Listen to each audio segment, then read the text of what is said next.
Eles não têm acesso à informação, por isso que é bom entrevistas como essa para levar essa informação para as pessoas.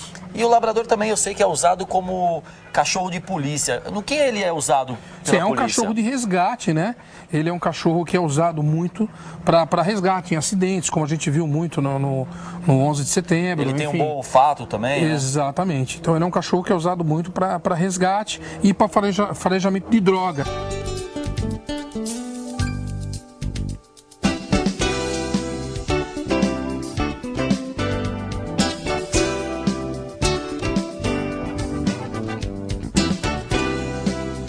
E o que é um cão alfa? Então, um cão alfa, no caso, por exemplo, para guia de cego, né, para esse propósito de guia de cego, Sim. é um cão que ele tem que ser extremamente confiante, extremamente seguro, ele não pode ter nenhum tipo de medo, ele não pode estranhar nada, nem barulhos, nem cheiros. Porque enfim. ele vai estar nos mais distintos lugares. Exato, né? ele vai ser treinado para enfrentar o mais diverso tipo de situação, né? Na rua, dentro de um ônibus. Respeitar um farol que fecha, saber Evidente, distinguir sim. cores.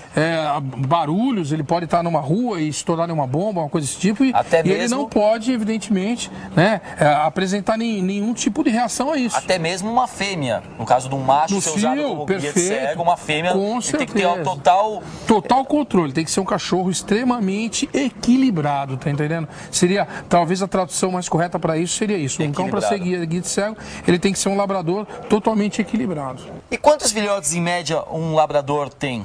Bom, via de regra, o recorde deve ter sido 14, não há registro oficial sobre isso. Sim. Mas, em média, são de 6 a 7 filhotes. Uma ninhada boa, eu diria que seria uma ninhada de 6 filhotes. É uma ninhada onde tem teta para todo mundo mamar, é uma ninhada que você consegue administrar ela de forma tranquila, né?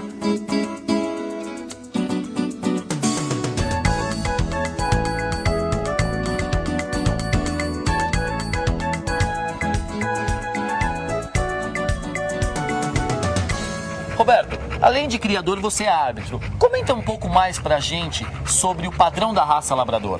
Ok, vamos lá então. Bom, todo cachorro começa pela cabeça, né? Você, para examinar um cão, você começa sempre pela tipicidade da cabeça.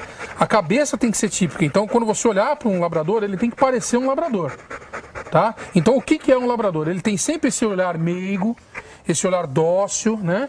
Essa cara de pedão, né? De coitadinho, né? Que eles não são muito coitadinhos, mas enfim, né?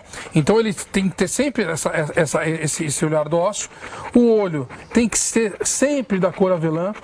Nos chocolates é permitido uma coloração um pouco mais clara, né? A cor de pelagem, os pretos são pretos, os chocolates são chocolates. O chocolate é permitido esse tom de chocolate ou até um pouquinho mais claro, não muito mais claro do que isso, né? Jamais qualquer tipo de branco, né? Não, isso na verdade é permitido pelo padrão, uma pequena mancha branca no peito, porém é indesejável, tá? É permitido, porém indesejável, né? Então você tem, basicamente, né? Nos pretos, trufas, pálpebras e comisturas labiais pretas. Nos chocolates, pálpebras, trufa e comisturas labiais na cor chocolate. Tá? E nos amarelos, ele segue a mesma regra do preto. Ele tem que ter pálpebras, trufa e comisturas labiais negras também. Tá? Então, a orelha, ela normalmente, você pegando a orelha aqui, você medindo aqui, ela tem que ultrapassar aqui o canto inferior interno do olho. Tá? O que eu posso mais falar da cabeça? O crânio tem que ser largo, o focinho também, tem que ter um focinho poderoso. A proporção crânio-focinho é de 50-50, ou seja, o tamanho do focinho é relativo ao tamanho do crânio, ok? Vamos passar para outra, né? O peito dele, os labradores, eles têm que ter essa parte que a gente chama de externo bem desenvolvido, que seria exatamente a ponta do externo, que é aqui. Você vê que ele tem um peito aqui grande, tá? Falando das patas, tá? Normalmente, essa profundidade de peito aqui embaixo, ela tem que ultrapassar o cotovelo. Então você veja que esse animal, ele tem o cotovelo aqui e a profundidade de peito está bem abaixo. Isso tem que ultrapassar 1 a 2 centímetros, tá? As patas, você tem que ter metacarpos aqui um pouco flexíveis. Eles não podem ser tão pouco retos e nem tão pouco virados para frente. Então eles têm que ser um pouco assim flexíveis, tá? Os dedos, quando a pata no chão, ele tem que ter uma pata que a gente chama pata de gato, né? Dedos de gato, que são fechados. E quando abertas, isso é uma característica da raça, por ele ser um cão nadador, ele é uma das poucas raças que tem essa membrana interdigital, que na verdade é uma nadadeira, né? A pata do labrador é uma nadadeira. Vocês veem, não sei se dá para perceber bem que ele tem essa membrana no meio dos dedos.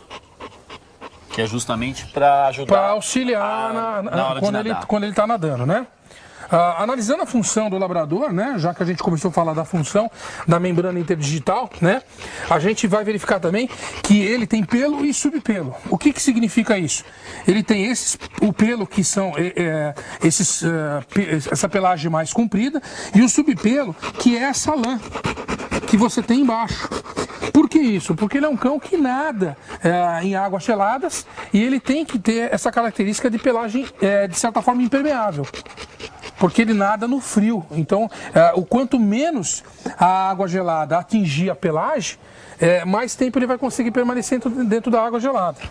O labrador deve ter as costelas arqueadas em barril. O que quer dizer isso? Muita gente pensa que a costela arqueada em barril seria um barril aqui. Que isso seria o barril. Na verdade não é isso. Na verdade é um barril você olhando de frente. Então você teria aqui a parte de cima do barril, a parte de baixo e isso aqui arqueado em barril. Como se fosse um barril, você olhasse um barrilzinho aqui de frente. Justamente com a função de flutuar, né? Exatamente. O que acaba acontecendo? Por que esse formato? Porque com esse formato você vai ter muito espaço para abrigar pulmões poderosos que vão ter a função de estanque de ar, que vão ajudar o cachorro a permanecer na água por muito mais tempo, exercendo gastando uma energia menor possível. Então é como se ele fosse uma boia natural. Então o labrador ele sempre trabalha com muito ar dentro do pulmão. Isso que permite com que ele nade grandes distâncias e longos períodos, né, como função de recolhedor tanto de terra como de água, né? Outra característica da raça muito importante, né, é a questão da cauda de lontra. Por que essa cauda de lontra? Tá? Ela tem que ser curta, ela não pode alcançar o jarrete. Isso é um princípio da raça também. Cães que têm a cauda maior do que o jarrete, que seria isso aqui, tá? O jarrete seria isso, na verdade, né? Que ultrapassam a ponta do jarrete, que a gente chama, eles são atípicos, tá? Já tem um problema, é uma falta grave, né? A cauda de lontra, é uma cauda de lontra, como eu disse, ela é grossa na base, afinando para a ponta, tá? E ela é coberta de pelos e ela serve de leme quando o cão está dentro da água. Isso é super importante também para o cão dentro da função dele, né?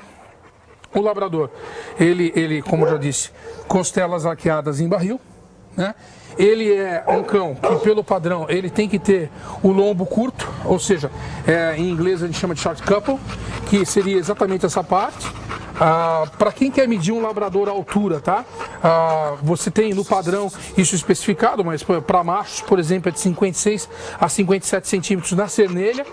O que vem ser a cernelha? A cernelha é justamente onde você vai juntar, né, nessa vértebra aqui, onde você tem a junção do pescoço com o dorso. Então aqui está a cernelha.